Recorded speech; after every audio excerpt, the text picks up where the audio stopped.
Praise the lord. మన ప్రభువును మన రక్షకుడైన యేసుక్రీస్తు వారి పరిశుద్ధమైన ప్రేమ కలిగిన నామంలో మీ అందరికీ మా హృదయపూర్వక వందనములు.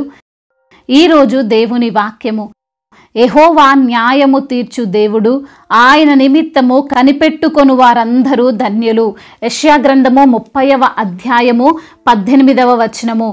For the Lord is a God of justice, blessed are all those who wait for him. Isaiah chapter 30 verse 18. ఈ రోజుకు గాను కృపగలిగిన దేవుడు మనకు అనుగ్రహించిన వాక్య భాగమును బట్టి ధ్యానించుకుందాము. ప్రభునందు ప్రియమైన సహోదరి సహోదరులారా, మన దేవుడు, మన సృష్టికర్త అయినటువంటి తండ్రి మనకు న్యాయము తీరుస్తాడు. ఈరోజు అన్యాయముగా బాధింపబడుతున్నావా? అన్యాయముగా చెయ్యని తప్పుకు నష్టపరిహారం చెల్లిస్తున్నావా? అన్యాయముగా దూషింపబడుతున్నావా? అయితే బాధపడకు, దేవుని కొరకు కనిపెట్టుకో. ఆయన న్యాయము తీర్చేంత వరకు ఓపిక పట్టు. దేవుడే నిన్ను నీకున్న ఆపదలన్నిటిలో నుండి తప్పిస్తాడు. ఈ లోకంలో చాలామంది వారు చెయ్యని తప్పును వారిపైన మోపినప్పుడు, వారు అనని మాటలను అన్నారని చెప్పినప్పుడు, వారు తీసుకొని వాటిని తీసుకున్నారని నింద వేసినప్పుడు సాధారణంగా ఏం చేస్తారో తెలుసా?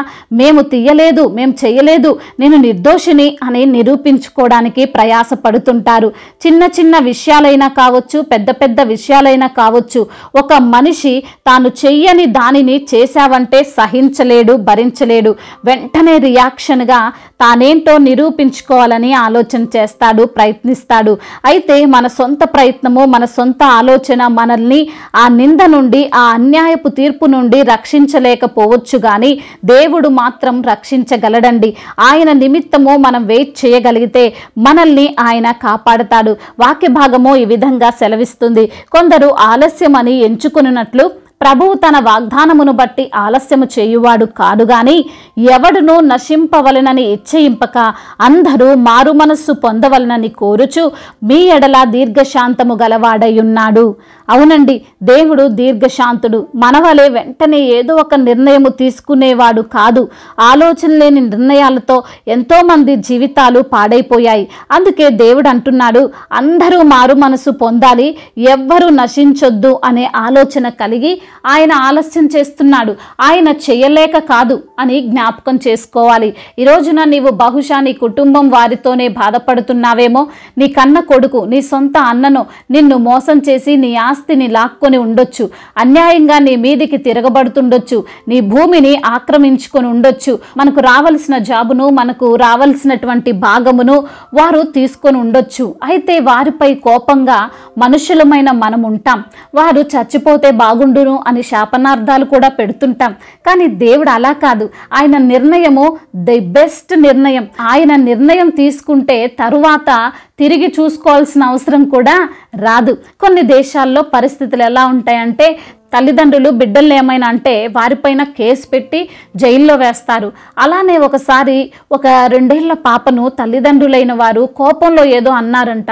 దానిని పొరుగువారు రికార్డ్ చేసి పోలీసులకు చూపిస్తే తల్లిదండ్రులు ఇద్దరిని అరెస్ట్ చేసి జైల్లో వేశారు. అయితే ఇక్కడ విచిత్రం చూడండి, ఆ పాప అనాథైపోయింది. దేశం కాని దేశంలో బంధువులు ఎవరూ లేని స్థితిలో ఆ పాపని కేర్ సెంటర్కి అప్పగించారు. మరి మనిషి యొక్క నిర్ణయము, ఆలోచనలు చాలా ఫూలిష్గా ఉంటాయి. కానీ దేవుని యొక్క నిర్ణయము చాలా విలువైనదిగా, ప్రార్థిస్తున్న మనకు మంచి చేసేదిగా ఉంటుంది.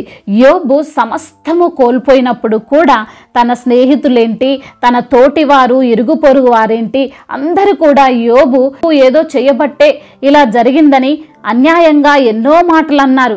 కానీ ఒక్క మాటకి కూడా యోబు వారిని నిందించలేదు. దేవుని కోసము కనిపెట్టుకున్నాడు. ఆయన ఏది చేసినా నా మంచిగే అనుకున్నాడు. ప్రార్థిస్తూనే ఉన్నాడు. చివరకు దేవుని కోసం కనిపెట్టుకున్న యోబుకు అన్యాయం జరగలేదండి. గొప్పగా ఆశీర్వదింపబడ్డాడు. ఈరోజున ఈ మాటలు వింటున్నా ప్రియమైన సహోదరి సహోదరుడా, ఈరోజు నీవు కూడా నీకు న్యాయము జరగాలని, నీ బిడ్డలకు న్యాయము జరగాలని, నీవు కోల్పోయినవి, ఆక్రమించబడ్డవి అన్నీ నీకు మరలా దక్కాలని, నీపై పడిన నిందలు తొలగిపోవాలని న్యాయ పోరాటం చేస్తున్నావేమో. ఎన్నో ప్రాంతాలకు తిరుగుతూ ఎంతోమంది సహాయం కోరుకుంటున్నావేమో. అయినా సరే ఎవ్వరూ హెల్ప్ చేయలేకపోతున్నారు. అమ్ముడుపోతున్న స్థితిలో వారు ఉన్నారేమో. బాధపడకు. దేవుని కోసం కనిపెట్టుకొని దేవుని పాద సన్నిధిన చేరి ప్రార్థించు. ఆయనే నీకు న్యాయం తీరుస్తాడు. దేవుడే ఈ లోక సృష్టికర్తనే నీ వైపుగా ఉండి వాద్యమాడితే నీవు గెలవవా చెప్పు? తప్పక గెలుస్తావు కదా. నీ ఎదుటి ఎంతటి బలవంతులు ధనవంతులు ఉన్నా సరే విజయం నీదే అవుతుంది. నీకు న్యాయం జరిగి తీరుతుంది. కాబట్టి మౌనముగా దేవుని సన్నిధిలో కనిపెట్టుకొని ప్రార్థించు. దేవుడు నీకు న్యాయమును కనబరుస్తాడు. దేవుడు ఈ మాటలను దీవించి మన హృదయములో ఫలింప చేయునుగాక. వాక్య భాగమును బట్టి ప్రార్థించుకుందాము. ప్రతి ఒక్కరు కూడా ప్రార్థనలో ఏకీభవించగలరు. ప్రార్థన. సర్వశక్తిమంతుడైన దేవ, సకల ఆశీర్వాదములకు కారణభూతుడైన మా ప్రియ పరలోకపు తండ్రి, మీ యొక్క ఘనమైన ప్రశస్తమైన శ్రేష్టమైన నామాన్ని బట్టి మీకు కోట్లాది కోట్ల స్తుతులు స్తోత్రములు చెల్లిస్తున్నాం ప్రభువా. అయా ఈ రోజున తండ్రి వాక్యము ద్వారా మీరు మాతో మాట్లాడారు. మాకు న్యాయము తీర్చే దేవుడవు నీవే అని, అన్యాయముగా బాధింపబడుతున్న వారికి తప్పకుండా న్యాయము తీరుస్తారని, అయా అనవసరంగా దూషింపబడుతున్న వారికి తండ్రి మీరే న్యాయమును తీరుస్తారని, ఆపదలన్నిటిలో నుండి తప్పిస్తారని, అయా మీ కొరకు మీ సన్నిధిలో కనిపెట్టుకున్న వారికి ప్రభా తప్పకుండా న్యాయము తీరుస్తారని తండ్రి వాక్యము ద్వారా మీరు మాతో మాట్లాడి మమ్మల్ని ఎంతగానో బలపరిచినందుకు స్తోత్రములు తండ్రి. ఎందరైతే బిడ్డలు ఈ రోజున తండ్రి వాక్యమును విని ప్రార్థనలో ఏకీభవిస్తున్నారో ప్రతి బిడ్డను మీరు పేరు పేరున దీవించండి అయ్యా.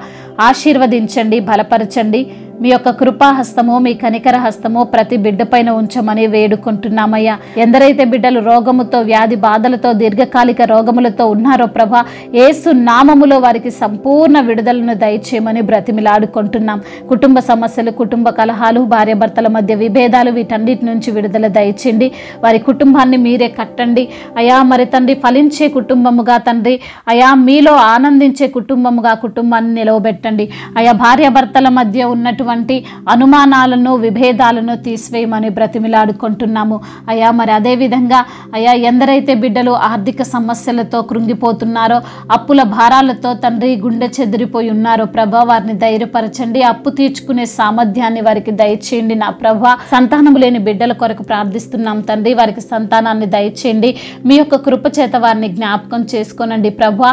ఎన్నో హాస్పిటళ్ళు తిరిగినప్పటికీ నా తండ్రి ఫలింపు లేక నా తండ్రి ఎందరైతే బిడ్డలు ప్రభా మీ సన్నిధిని చేరి గోజాడుతూ కన్నీరు కారుస్తూ అయా మరి దుఃఖిస్తున్నారో గర్భఫలాన్ని మీరు దయచేయమని బ్రతిమిలాడుకుంటున్నాం అయా. మరి ఎందరైతే బిడ్డలు ఈ రోజున నా తండ్రి ఉద్యోగము లేక బాధపడుతున్నారో వారికి మంచి ఉద్యోగమును దయచేయండి ప్రభా.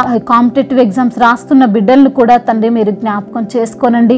వారి యొక్క ప్రయత్నాన్ని మీరు సఫలము చేయమని బ్రతిమిలాడుకుంటున్నాము అయా. కోర్టు సమస్యలు, ల్యాండ్ సమస్యల నుండి బిడ్డలకు విడుదల దయచేయండి. దైవజనులను, వారి యొక్క కుటుంబాన్ని, వారి యొక్క పిల్లలను మీరు జ్ఞాపకం చేసుకోనండి అయా. ఇంకా మీ యొక్క పరిచర్యలో ఎదుగు నిమిత్తము సహాయం దయచేయండి. ఆత్మీయంగా బలపరచండి, ఆర్థికంగా వారిని బలపరచండి. ఏ లోటు లేకుండా అయా ప్రతి అవసరము మీ యొక్క మహిమైశ్వర్యంలో తీర్చమని బ్రతిమిలాడుకుంటున్నాము తండ్రి. అదేవిధంగా నా ప్రభువ అయా సువార్థికులను దీవించండి, మిషనరీస్ని దీవించండి అయా. మీ యొక్క పనిలో ముందుకు వెళ్తుండగా వచ్చే ప్రతి ఆటంకులను అడ్డంకులను అన్నిటినీ తీసివేసి ప్రభా అయా ముందుకు వారిని నడిపించమని బ్రతిమిలాడుకుంటున్నాం. వారి మార్గములన్నిటినీ సరళం చేయమని బ్రతిమిలాడుకుంటున్నాం. అదేవిధంగా నా తండ్రి అయా మా భారతదేశమును, తెలుగు రాష్ట్రాలను దీవించండి అయ్యా. అధికారులకు మీరు తోడై ఉండండి. అధికారులకు మీ యొక్క జ్ఞానాన్ని దయచేయండి. వివేచన కలిగి వారు నడుచుకున్నట్లుగా సహాయం దయచేయండి. అయా ఈ యొక్క దేశాన్ని ఎలా పాలించాలో, ఎలా అభివృద్ధి పరచాలో, ఎటువంటి లోటు లేకుండా ఎలా తండ్రి చూసుకోవాలో తండ్రి మీ యొక్క సహాయం వారికి దయచేయమని, మీ జ్ఞానం చేత వారిని నింపమని బ్రతిమిలాడుకుంటున్నాం. వ్యాపారాలు చేస్తున్న వారిని దీవించండి అయ్యా. ఏ పనులు చేసుకుంటున్నా ప్రభా ఆ పనులలో ముందుకు వెళ్ళునట్లుగా సహాయం దయచేయండి. ప్రతి పనిలో ఫలింపును అనుగ్రహించమని బ్రతిమిలాడుకుంటూ తండ్రి ఇంతవరకు చేసిన ప్రార్థన అంతటినీ మీ పాద సన్నిధిన చేర్చుకోమని మనాథుడు సర్వశక్తిమంతుడు సర్వాధికారి అయిన నజరేడైన యేసుక్రీస్తు వారి ఉన్నతమైన శక్తి కలిగిన నామంలో ఈ ప్రార్థనను అడిగి వేడుకొని పొందుకొని ఉన్నాము మా ప్రియ పరలోకపు తండ్రి. ఆమేన్. ఈరోజు పుట్టినరోజు మరియు పెళ్లి రోజు జరుపుకున్న వారందరినీ దేవుడు దీవించి సకల మేలులతో, ఆశీర్వాదములతో, కృపాక్షేమములతో, శాంతి సమాధానముతో దేవుడు మిమ్మల్ని నింపునుగాక. మీ యొక్క ప్రార్థన అవసరతలను మాకు తెలియజేయగలరు. మీ కొరకు మేము తప్పక ప్రార్థిస్తాము. మొదటిసారిగా మన యొక్క ఆదరణ వాక్యం చూస్తున్నట్లయితే తప్పకుండా సబ్స్క్రైబ్ చేసుకోగలరు. ఈ వాక్యము మీకు ఆశీర్వాదకరముగా ఉండినట్లయితే అనేకులకు కూడా ఈ వాక్యాన్ని పంపి మీరు కూడా దేవుని యొక్క రాజ్య సువార్తలో పాలిభాగస్తులు కావాలని దేవుని పేరట మనవి చేసుకుంటున్నాను. May God bless you all. దేవుడు మిమ్మల్ని దీవించి బలపరిచి స్థిరపరచునుగాక.